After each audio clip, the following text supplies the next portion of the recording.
कहा इसलिए गीता जी दहन पर 18 के श्लोक नंबर 62 में गीता ज्ञानदाता कहता है उस परमेश्वर की शरण में जा, उसकी कृपा से तू परम शांति और सनातन परम धाम को प्राप्त होगा, जहां जाने के बाद फिर लौट कर नहीं आती।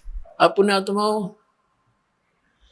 हमारा ये पिछला रंग जल्दी से उतरदा नहीं। रामानंद जी तो सारी उम्र खो दी थी, 104 साल का बूढ़ा हो गया था, ये डोलेड होते और थोड़ी सी अंदर समाधि लग जाती, उस समय न सोच रहा था मैं ऋषि हो गया मैं। रामानंद जी ने कहा कि बच्चा मैं समाधि लगाता हूं, मेरी बहुत दूर तक समाधि जाती है। परमात्मा बोले लगा तेरी समाधि। वो तो अभ्यास हो रहा था, 1 सेकंड में लगाई और अंदर चला। कहां पहुंच गया? त्रिकुटी पर पहुंच गया। और परमात्मा साथ साथ वो 5 साल के बालक पहुंच गया त्रिकुटी पे। परमात्मा बोले इब आगे की जाएगा, आगे कहां जाओगे? आगे पता नहीं। अब देखो मैं बताता हूं, ये 3 रास्ते, त्रिवेणी शुरू होती है यहां से। ये सीधा रास्ता जाता ब्रह्मरंध्र कहते हैं, और ये लेफ्ट वाला है धर्मराज के दरबार में जागा। जब तेरा समय पूरा होगा स्वामी जिस त्रिकुटी तक गए वो आप ले जाएंगे, तेरे साथ पार खदाएंगे, वो फिर आपको इस रास्ते ले जाएंगे। इस पे जाके सबसे पहले धर्मराज का वो ऑफिस है, उस कार्यालय में आपका अकाउंट होगा पुण्य और पाप का। फिर आप जिस भी इष्ट के साधक हो, फिर उस इष्ट के पास आपको बाई फोर्स भेज दिया जाएगा। और ये सामने है ब्रह्मरंध्र, इसके खोले बिना मोक्ष नहीं हो सकता। तेरे किसी भी मंत्र से ओम नमः शिवाय या ओम भागवते वसुदेव या जो तू जाप करता केवल ओम, इसने खोल कर दिखा दे। जैसे स्वप्न में बात हुआ करे ऐसा हो रहा है उसकी बात। रामानंद जी ने सारे जंतर मंत्र बोल दिए, सामने का ब्रह्मरंध्र नहीं खुला। तो परमात्मा ने कहा मैं खोल के दिखाऊं? इसने कहा जी। परमात्मा ने सतनाम का जाप किया 2 अक्षर के, कि मैं अपना मंत्र जाप करता हूं सतनाम। तो जो ही सतनाम का जाप किया वो पट दे रास्ता खुल गया और कहने लगे आप मेरे साथ साथ। उनके ऊपर जाते हो फिर बंद हो गया। अब आगे जाकर क्या देखा? परमात्मा ने बताया कि ये बैठा तेरा ज्योत निरंजन, जिसको तुम निराकार बताते हो, 1 लाख मानव शरीर धारी प्राणियों को इस तपस्या पे भून कर खाता। देख वो बैठा और इसके सिर पे पैर रख कर चलेंगे ऊपर, उस घर में द्वार पर बैठा है यू काल। तो परमात्मा ऊपर लेकर गए इस परब्रह्म के अक्षर पुरुष के साथ संग ब्रह्मांड पार करके, भौर गुफा पार करके सचखंड में ले गए, साथ में वो बालक रूप में और रामानंद जी की आत्मा। ऊपर जाके क्या देखा कि तेजों में परमात्मा, जैसे आपने देखा सुना पढ़ा था कल जन्म साखी के अंदर के सचखंड में नानक साहब ने तेजों में तखत और तेजों में लोक में एक विष्णु रूप में भगवान देखा। विष्णु का अर्थ वैसे तो पूर्ण परमात्मा ही होता है जो सबका धारण पोषण करे, लेकिन उस वेदों में वर्णित विष्णु के आधार पर काल ने अपने पुत्र का नाम विष्णु रख लिया। जैसे होम मिनिस्टर तो सेंटर का भी है, होम मिनिस्टर अपने हरियाणा का भी है, लेकिन दिन रात का अंतर है। अब जब परमात्मा 5 वर्ष के बालक ऊपर गए तो वहां एक तेजो में शरीर में परमात्मा खुद भी विराजमान है अन्य रूप में। उनके एक रोमकूप में करोड़ सूर्य करोड़ चंद्रमा मिला दे, हुआ भी फीकी रोशनी। तो 5 साल के बालक ने चंवर उठाया और उस पर चंवर करने लग गए उस तेजो में शरीर वाले भगवान। तो रामानंद जी ने सोचा ये है परमात्मा परम अक्षर ब्रह्म जो तख्त पर बैठा है, और कबीर जी तो यहाँ के कोई नौकरगण होंगे। इतने में क्या हुआ, तेजो में शरीर तो खड़ा हो गया और वो 5 वर्ष के बालक बैठ के अनंत कोट ब्रह्मांड के सिंहासन पर कूद के और फिर वो चौर करने लग गया वो तेजो में शरीर वाला भगवान। रामानंद जी सोचने लगे ये लीला मेरे समझ में नहीं आई, ये क्या हो रहा है। इतने में वो तेजो में शरीर उस 5 वर्ष के बालक के रूप में समा गया, चौर अपने आप होने लगा। फिर परमात्मा ने कहा कि रामानंद ए स्वामी सृष्टा में और सृष्टि हमारे तीर और दास गरीब अदर बसू अवगत सत कबीर, मैं वो परमात्मा हूं, मैं पूर्ण परमात्मा हूं। तो फिर रामानंद जी क्या कहने लगे, होय होय। फिर उनको वापस भेज दिया कि जाओ ये बापना जाइए नीचे। रामानंद जी एकदम समाधि वापस आई और ऐसे फटफड़ी सी ली जैसे सोपन देखा करे। सामने क्या देखा, 5 वर्ष का बालक फिर सामने बैठा। चरणों में पड़ गया। 104 साल का ब्राह्मण विद्वान बना फिर था। ओए होए तहा वहां चित चक्रित भया, देखा फजल दरबारे। गरीबदास साहब जी कह रहे हैं वहां जाकर मन चक्रित हो गया जब देखा फजल दरबार। फजल माने उस न्याकारी भगवान का दरबार देखा। तहा वहां चित चक्रित भया, भाई देख फजल दरबारे। गरीबदास सिजदा किया, हम पाए दीदारे। तुम स्वामी मैं बाल बुद्धि, ब्रह्म कर्म किए नासे। गरीबदास निज ब्रह्म, तुम मेरा हो गया दृढ़ विश्वासे। कहते मैं तो बालक बुद्धि, तुम स्वामी। रामानंद जी कहते 5 वर्ष के बालक को 104 वर्ष के वो विद्वान पुरुष मैं ऋषि पाक रहा था, सच्चाई से परिचित होकर कहने लगा तुम स्वामी मैं बाल बुद्धि। मेरा तो बालक जैसा ज्ञान था मालिक, तेरे ज्ञान का करती सच्चाई से मैं परिचित हुआ। तुम स्वामी मैं बाल बुद्धि, ब्रह्म कर्म किया नासे। गरीबदास निज ब्रह्म, तुम मेरा हो गया दृढ़ विश्वासे। रामानंद जी कहते हैं वो निज ब्रह्म, वो तत् ब्रह्म आप ही हो, मेरा तो पक्का विश्वास हो गया। दो ठोड़ है एक तू, भया एक से दो। गरीबदास हम कारण तुम आए हो मगजो। कहते दो ठोड़ तू ही है दाता, ऊपर भी रियामी पृथ्वी पर भी वहां पर भी तू ही है। दो ठोड़ है एक तू और भया एक से दो। गरीबदास हम कारण आए हो मगजो। बोलो सतगुरुदेव की जय हो।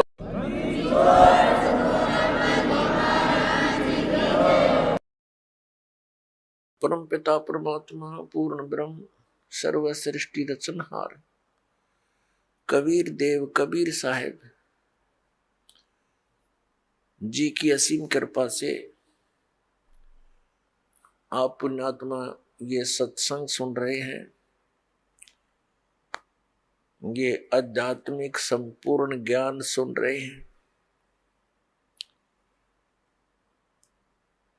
इसके अंदर आप जी को अपने सदग्रंथों में छुपे हुए गूढ़ रहस्यों का ज्ञान होगा।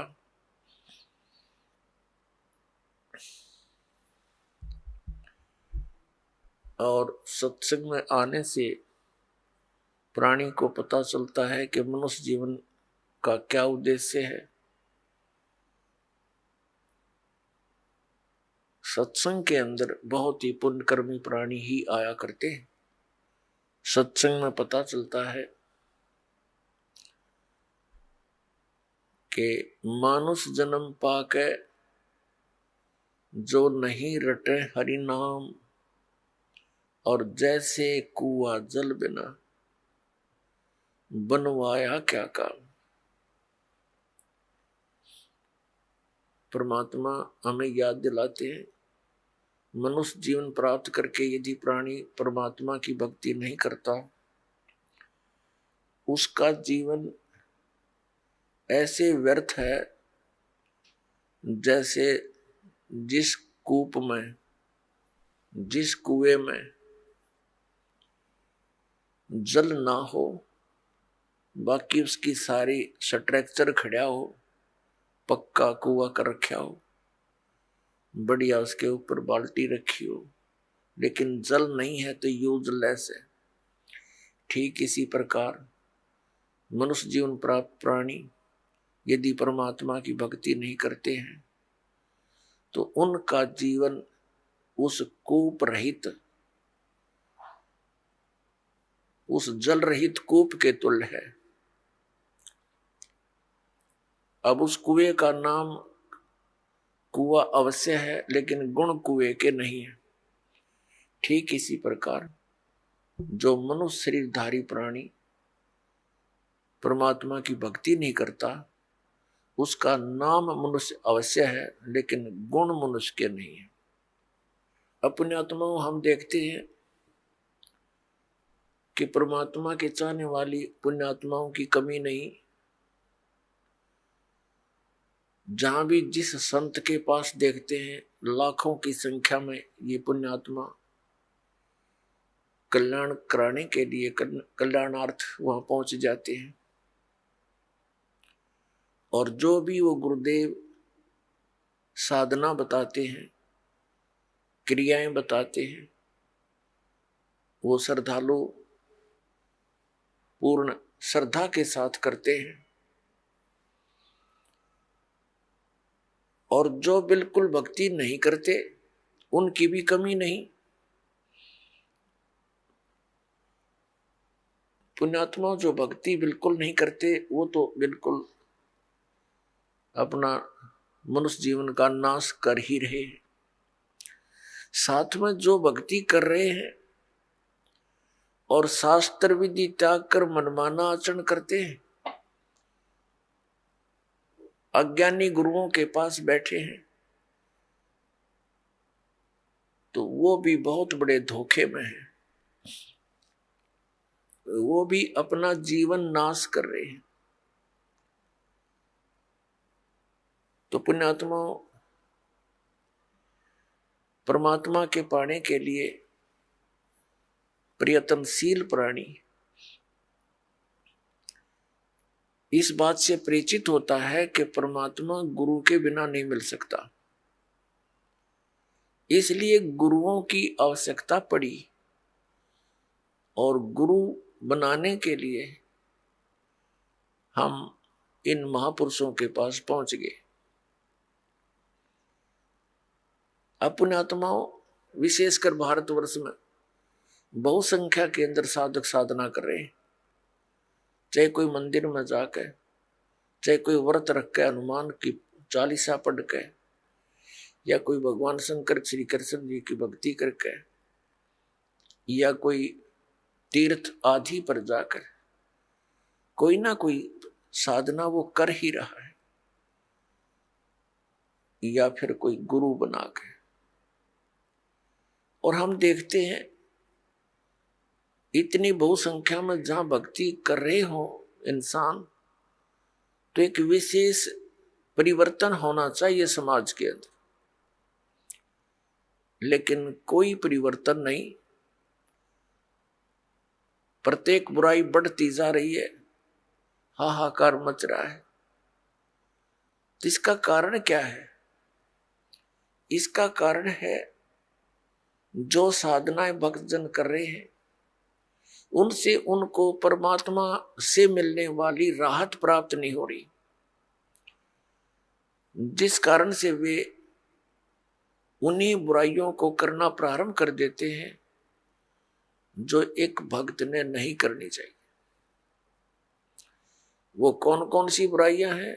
शराब पीना, मांस खाना, और धनी बनने के लिए रिश्वत लेना, और टेंशन समाप्त करने के लिए गुटी लगाना। तो जिस कारण से बुराई बढ़ रही है, घट नहीं रही। परमात्मा की भक्ति करने वाले प्राणी को परमात्मा का लाभ विशेष मिलना प्रारंभ हो जाता है, और उसको फिर एक विशेष ज्ञान होता है कि यदि तू ये बुराई करेगा तो तुझे इन आपत्तियों का सामना करना पड़ेगा। फिर वो इस डर से उन बुराइयों को नहीं करेगा कि ये पाप है, और फिर परमात्मा उसको एक विशेष लाभ देगा। पुण्यात्मा जैसे राजा लोगों को हम बहुत शक्तिशाली मानते हैं, उनके ऊपर भी कोई आपदा आती है तो वो भी संतों के पास ही जाकर उसका निवारण करवाते हैं। तो इससे क्या सिद्ध हुआ कि कोई ऐसी शक्ति है जो हमें एक विशेष लाभ राहत दे सकती है। वो कौन है और कैसे वो राहत देता है, इसका ज्ञान संत जन ही बताया करते हैं। तो पुण्यात्माओं, आप जी को सत्संग प्राप्त नहीं हुआ, और जिसको आप सत्संग जानकर ग्रहण किए हुए हो वो कोरा ज्ञान है। क्योंकि जो हमारे सदग्रंथों में प्रमाण नहीं है तो वो शास्त्र विरुद्ध ज्ञान है, शास्त्र विरुद्ध साधना है, उसका कोई लाभ नहीं। अब पहले क्या कारण रहा कि हमारे जो धर्म गुरु थे वो संस्कृत अवश्य जानते थे, लेकिन अध्यात्म ज्ञान शून्य था उनका। वे तत्व ज्ञानहीन थे और हैं अभी तक। हमारे धर्मगुरु कौन है? आचार्य, शंकराचार्य और अन्य मंडलेश्वर, ये सब हमारे धर्मगुरु हैं। ये संस्कृत के तो विद्वान थे, व्याकरण भी इनकी अच्छी दुरुस्त है, लेकिन अध्यात्म ज्ञान बिल्कुल नहीं। अपने आत्मा पवित्र हिंदू धर्म के ये आदरणीय धर्मगुरु हमें जो भी ज्ञान देते हैं, समझाया करते थे या समझाते हैं, बताते हैं, वो कहते हैं कि हमने इनको सदग्रंथों से, पवित्र वेदों से, पवित्र श्रीमद् भगवत गीता से और पवित्र पुराणों से ये ज्ञान तुम्हें सुनाया है। तो हम यही मान बैठे थे कि ये संस्कृत के विद्वान हैं। हमारे सभी सदग्रंथ संस्कृत में लिपिबद्ध है और ये जो ज्ञान दे रहे हैं वो बिल्कुल सही और शास्त्रों वाला ही है। लेकिन अब इस दास को पता चला, क्योंकि इस दास की आंखें बन गई, वो तत्व ज्ञान वाली आंखें दुरुस्त हो गई। पहले हमारे पूर्वज, पहले के जो माता पिता, दादा दादी, कई पीढ़ियां जो हमारे हिंदू धर्म के थे, सभी के, वो श्रद्धालु थे, अशिक्षित थे, और इन धर्म गुरुओं ने जो भी क्रियाएं बताई वो सिर दड़की बाजी ला के और पूरी श्रद्धा से करते रहे। तो पुण्यात्माओं, आज हम इस योग्य कर दिए परमात्मा ने कि हम इन सदग्रंथों को अब स्वयं देखेंगे। इस दास ने इन सदग्रंथों का गहन निरीक्षण किया, अध्ययन किया, तो उसमें क्या पाया कि हमारे जितने भी धर्मगुरु, हिंदू धर्म के धर्मगुरु, ऋषि, महर्षि, ये मंडलेश्वर, महंत, संत, ये सभी लोक वेद सुना रहे हैं, दंत कथा सुनाया करते हैं। इनके पास शास्त्र अनुकूल ज्ञान नहीं है। ये वेदों, गीता और पुराणों के विपरीत ज्ञान हमें दे रहे हैं और नाम इन्हीं सदग्रंथों का ले रहे हैं।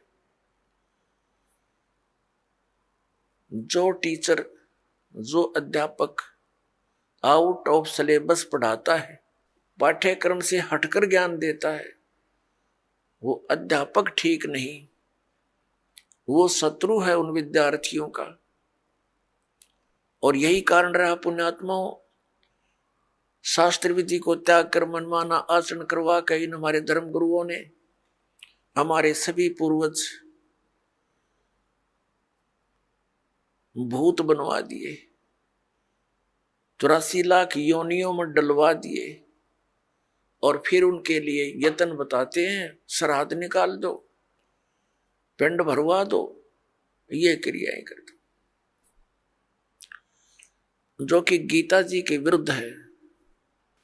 श्रीमद् भगवत गीता अध्याय नंबर 9 श्लोक नंबर 25 में कहा कि जो भूत पूजते हैं वो भूतों को प्राप्त होंगे। ये श्राद्ध निकालना, पिंड भरवाना, 13वीं करना और अस्थि प्रवाह करना, गति कराने के अर्थ, तो ये सब भूत पूजाएं हैं। इनके करने वाले भी भूत ही बनेंगे। देवताओं की पूजा करने वाले देवताओं को प्राप्त होंगे, पितरों की पूजा करने वाले पितर बन जाएंगे। गीता ज्ञानदाता कहता है कि मेरी भक्ति करने वाला मुझे प्राप्त होगा। तो हमने भगवान की भक्ति त्याग कर ये भूत पूजा शुरू कर दी, श्राद्ध आदि निकालना, जिस कारण से हम शास्त्रीय विधि त्याग का मनमाना आचरण करते रहे और महान कष्ट को उठाते रहे। अपनात्मा, अध्यापक किसे कहते हैं? टीचर किसे कहते हैं?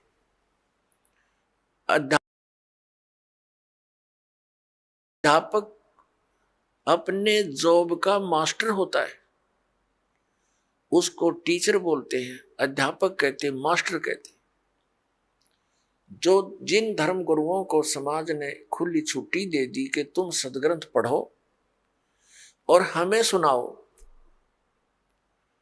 और हमें वो परमात्मा का ज्ञान जो सदग्रंथों में विद्यमान वो बताओ, उनको फ्री कर दिया, उनको दक्षिणा देनी शुरू कर दी कि अपना निर्वाह भी करते रहो दक्षिणा से और फ्री हो तुम, पढ़ो अच्छी तरह इन सदग्रंथों और हमें बताओ। तो उन्होंने, हमारे धर्म गुरुओं ने सदग्रंथों को पढ़ा अवश्य और इनको कंठस्थ याद भी कर लिया संस्कृत भाषा में, लेकिन इनको वेदों, गीता और पुराणों का कख भी पता नहीं, इन आचार्यों को और इन शंकराचार्यों को। इनको अध्यात्म ज्ञान नहीं। इनको तो ज्ञान होगा कहां से, जिन भगवानों को ये पूजते हैं हमारे आचार्य और धर्म शंकराचार्य, और हमें उन्हीं को पूजने की सलाह देते हैं कि ये भगवान है। कौन? श्री ब्रह्मा, श्री विष्णु, श्री शंकर भगवान आदि। और इनको ये परमात्मा बताते हैं, भगवान बताते हैं, ईश बताते हैं, और इनकी पूजा स्वयं भी करते, हमें भी करने की सलाह देते हैं। तो इन भगवानों को अध्यात्म ज्ञान नहीं, श्री विष्णु को, श्री ब्रह्मा को, श्री शंकर जी को। तो हमारे धर्म गुरुओं को, शंकराचार्यों को, आचार्यों को ज्ञान कहां से होगा? अपुण्यात्मा, इस कंसेप्ट को क्लियर करने के लिए कि इन भगवानों को भी ज्ञान नहीं, श्री विष्णु जी को, श्री ब्रह्मा, श्री शंकर जी को, और दुर्गा को भी कंप्लीट ज्ञान नहीं, श्री देवी जी को भी, और ब्रह्म, इस जिसको ये परम ब्रह्म बोलते हैं, ये है तो ब्रह्म सरपुरुष, इसको भी कंप्लीट ज्ञान नहीं। अपने आत्मा, ये बड़ा विवाद का विषय बन जाएगा यदि इस वाक्य को यही छोड़ दिया और प्रमाण ना दिखाए।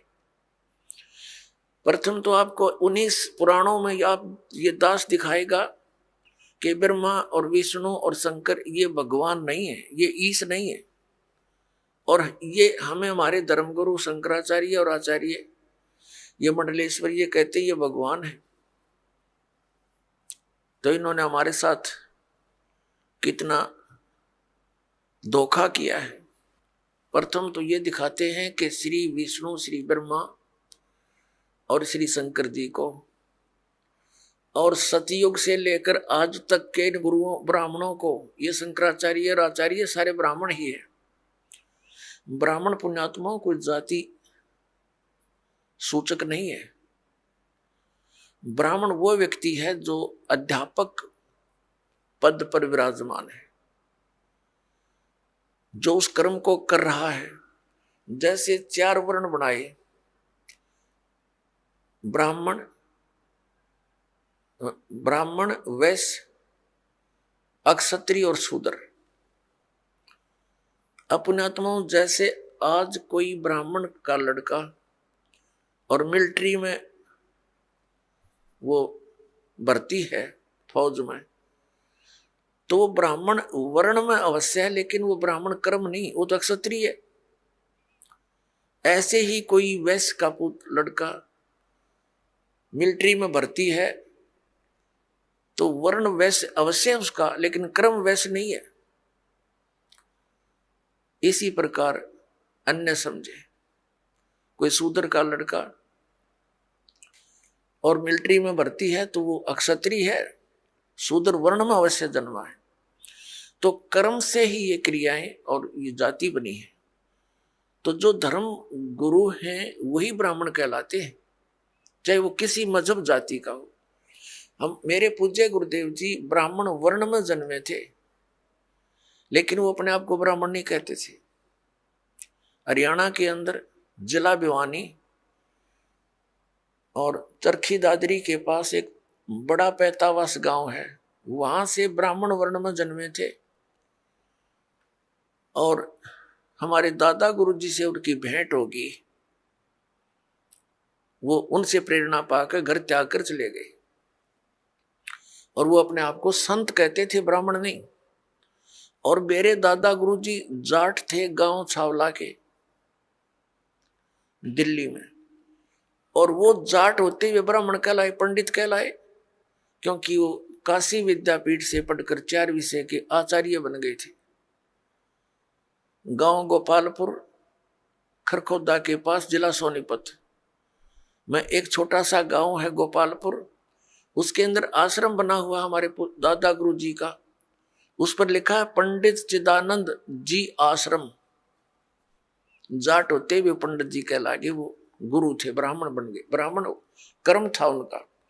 तो पुण्यात्माओं, ये जो ब्राह्मण वर्ण वर्ग में है, ऋषि में है ऋषि, ये ब्राह्मण कर्म करने वालों पर ही समझो अप्लीकेबल है। दास के ये जो ज्ञान है, वचन है, अन्य पर नहीं।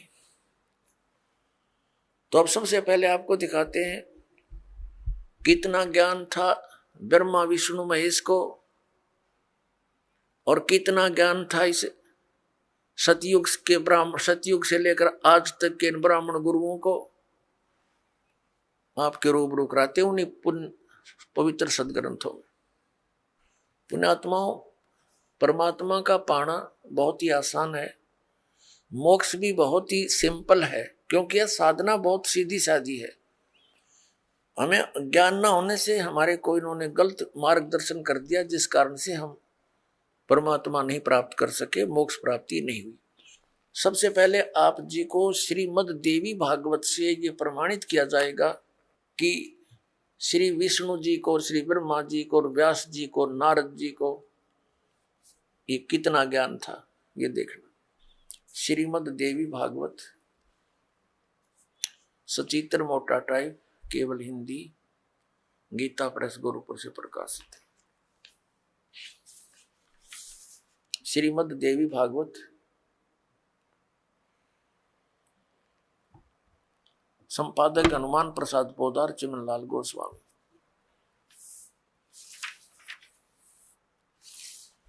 प्रकाशक एवं मुद्रक हैं गीता प्रेस गोरखपुर, गोविंद भवन कार्यालय कोलकाता का संस्थान। ये इनके फैक्स और फोन नंबर।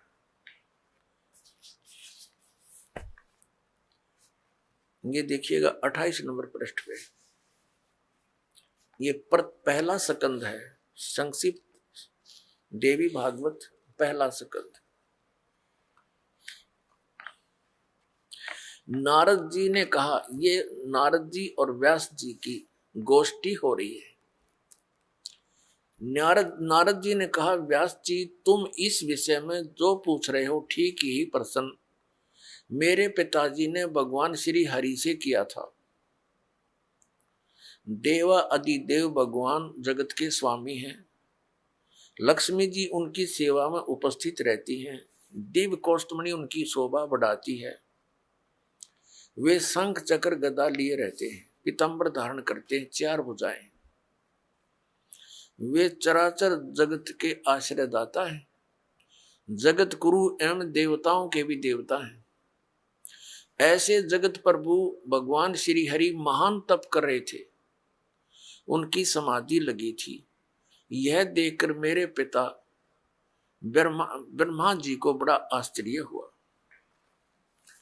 अतः उन्होंने उनसे जानने की इच्छा प्रकट की। ब्रह्मा जी ने पूछा, प्रभु आप देवताओं के अध्यक्ष, जगत के स्वामी और भूत भविष्य एवं वर्तमान सभी जीवों के एकमात्र शासक हैं। भगवान फिर आप क्यों तपस्या कर रहे हैं और किस देवता की आराधना में ध्यान मगन है? मुझे असीम आश्चर्य तो यह हो रहा है कि आप देवेश्वर एवं सारे संसार के शासक होते हुए भी समाधि लगाए बैठे हैं। ब्रह्मा जी के विनीत वचन सुनकर भगवान श्री हरि यानी विष्णु जी कहने लगे। अब हम 29 पृष्ठ पर आ गए, पहला स्कंद। श्री हरि ने उनसे कहने लगे, ब्रह्मन सावधान होकर सुनो। विष्णु जी बताने लगे ब्रह्मा जी को मैं अपने मन का विचार व्यक्त करता हूं। देवता, दानव, मानव सब यही जानते हैं कि तुम सृष्टि करते हो, मैं पालन करता हूं और शंकर संहार किया करते हैं।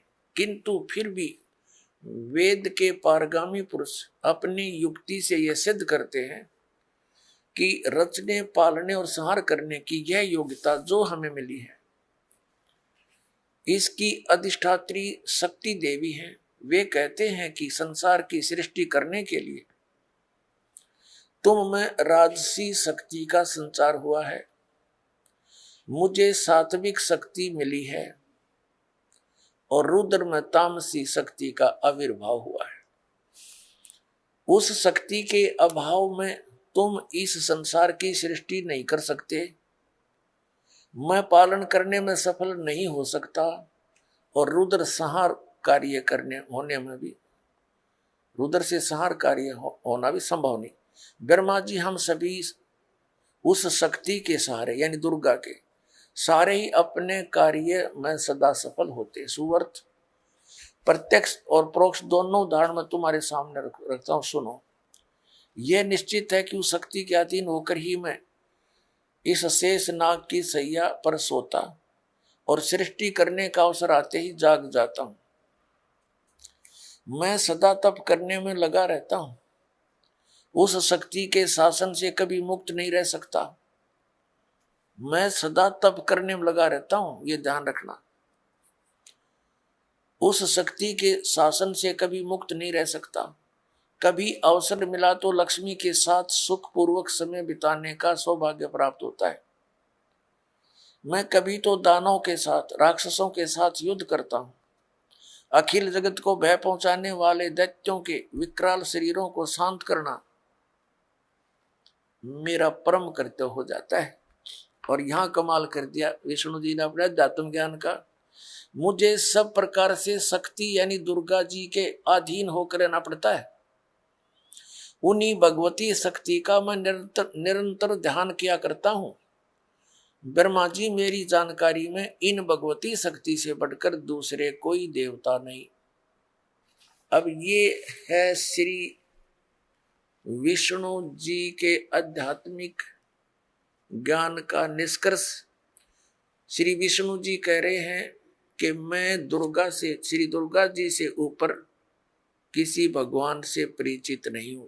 मेरे अध्यात्म ज्ञान में यह सबसे बड़ी देवता भगवान है। अपना तो आपने इसी लेख में पढ़ा, श्री नारद जी विचलित, श्री व्यास जी विचलित, ब्रह्मा जी के ज्ञान को इन्होंने बताया ही है कि ब्रह्मा जी विष्णु जी को जगत गुरु, देवेश्वर, सारे संसार के पालन करता, उत्पत्ति करता सब कुछ बता रहे हैं।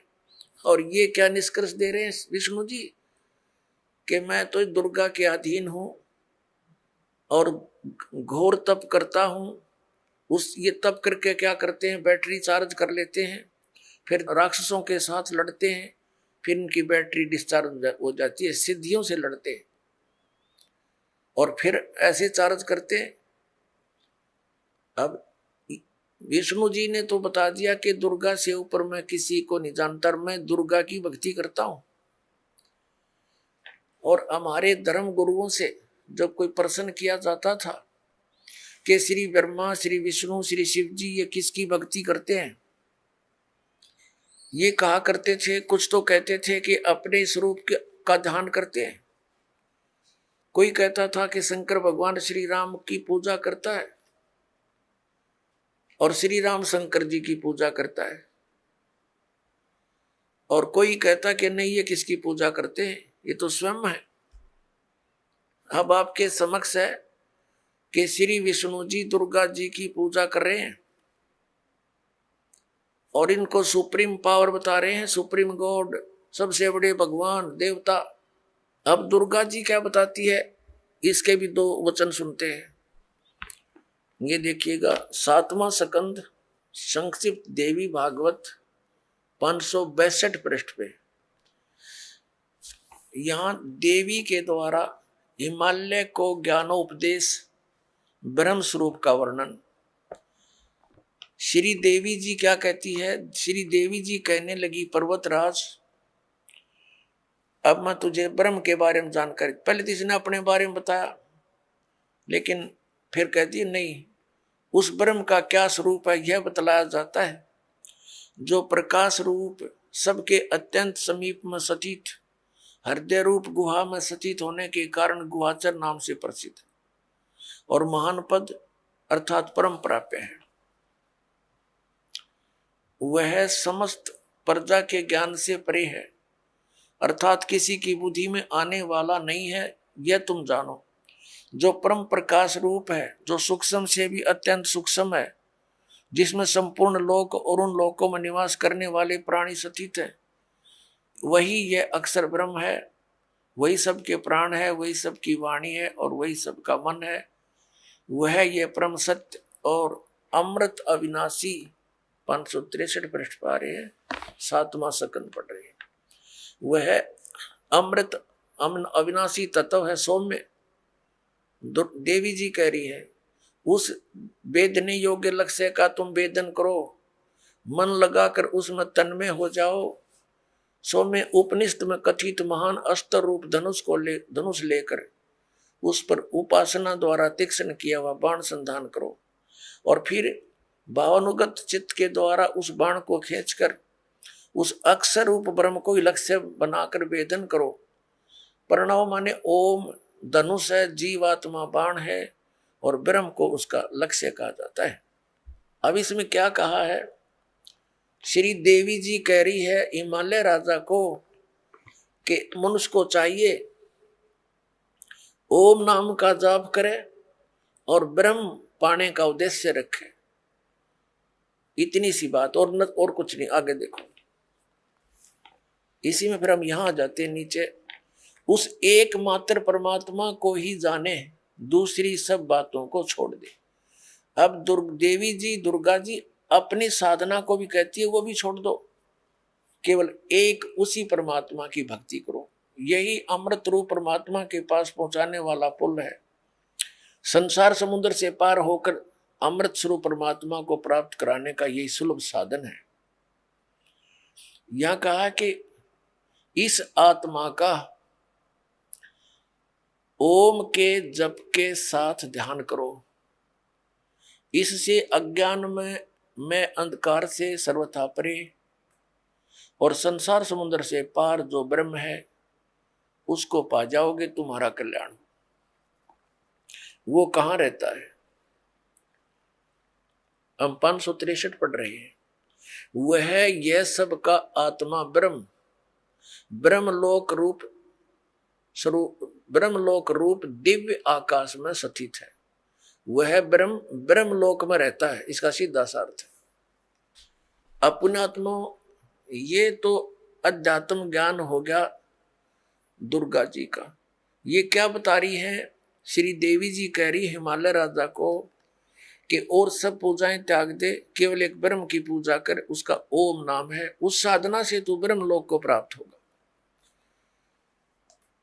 अपनात्मा, श्री मद भगवत गीता जी का ज्ञान ब्रह्म ने ही दिया श्री कृष्ण जी में प्रवेश करके। अब वो ब्रह्म क्या बोलता है? श्रीमद् भगवत गीता अध्याय नंबर 8 के श्लोक नंबर 13 में कहता है कि ओम इति एकाक्षरम। ये देखिएगा, आपको इन सदग्रंथों से रूबरू करेंगे तभी आपको विश्वास होगा इस दास की बातों पर। यह है श्रीमद् भगवत गीता, जयदयाल गोविंद का इसके अनुवादक हैं, गीता प्रेस गोरखपुर से प्रकाशित।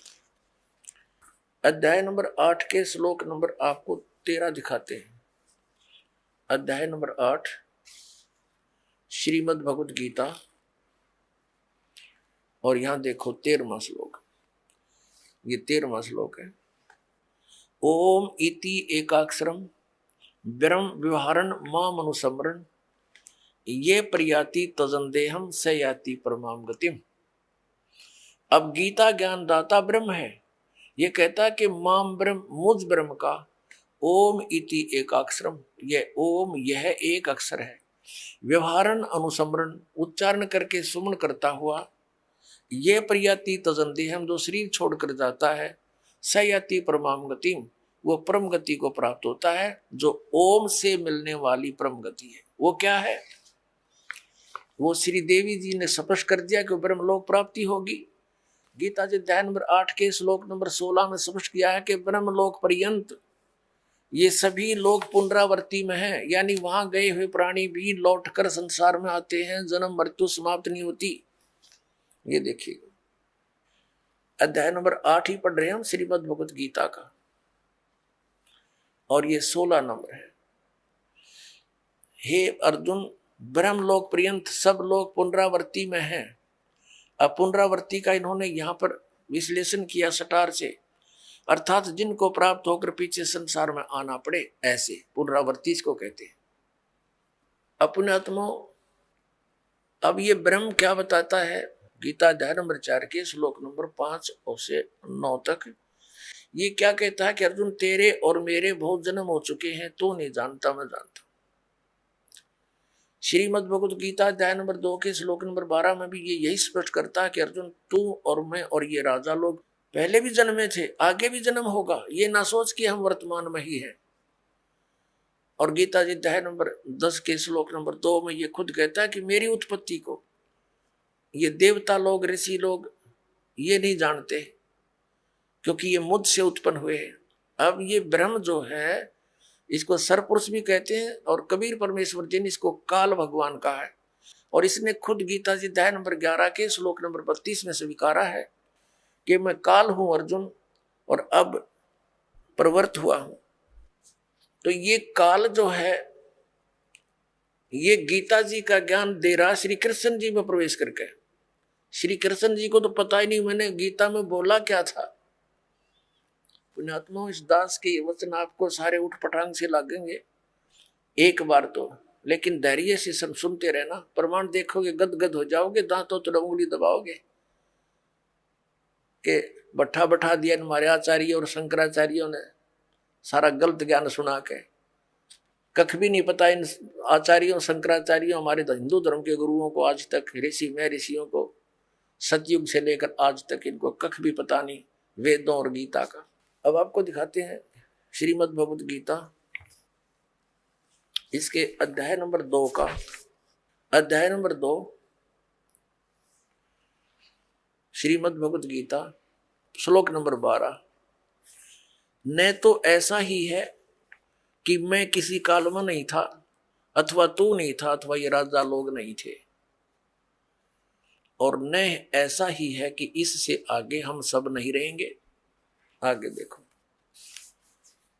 ये देखिएगा, ये है गीता अध्याय नंबर 4 और श्लोक नंबर ये 5 है। यहां से इसका अनुवाद इन्होंने यहां किया है। हे परंतम अर्जुन, मेरे और तेरे बहुत से जन्म हो चुके हैं, उन सबको तू नहीं जानता, मैं जानता हूं।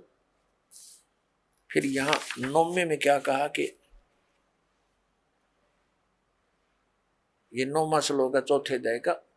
हे अर्जुन, मेरे जन्म और कर्म दिव्य अर्थात अलौकिक हैं। अब यहां क्या बताया है? अध्याय नंबर 2 के श्लोक नंबर 17 में कहा कि अर्जुन, नाश रही तो उसको जान जिससे संपूर्ण जगत व्याप्त है, इस अविनाशी का विनाश करने में कोई भी समर्थ नहीं है। यानी गीता ज्ञान दाता से अन्य है कोई जो वास्तव में अविनाशी है। गीता जी अध्याय नंबर 15 के श्लोक नंबर 1 से 4 और 16-17 में इन 3 प्रभुओं की जानकारी, 3 पुरुषों की।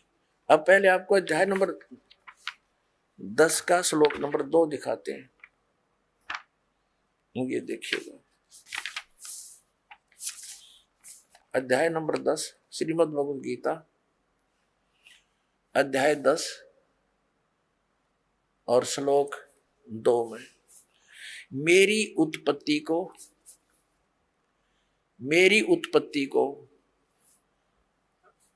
ये जो भी ये लिखते हैं, प्रभाव माने उत्पत्ति को न देवता लोग जानते हैं, न मैं ऋषिजन ही जानते हैं। क्योंकि मैं सब प्रकार से देवताओं का और महर्षियों का आदि कारण हूं। अब ये क्या स्पष्ट हो गया कि गीता ज्ञान दाता ये ब्रह्म है, सरपुरुष है। श्री कृष्ण जी में प्रवेश करके ये बोल रहा है, ये कहता है मेरा जन्म तो हुआ है, उत्पत्ति तो हुई है, लेकिन ये ब्रह्मा विष्णु महेश और ये ऋषि नहीं जानते, क्योंकि ये इससे ही उत्पन्न हुए हैं।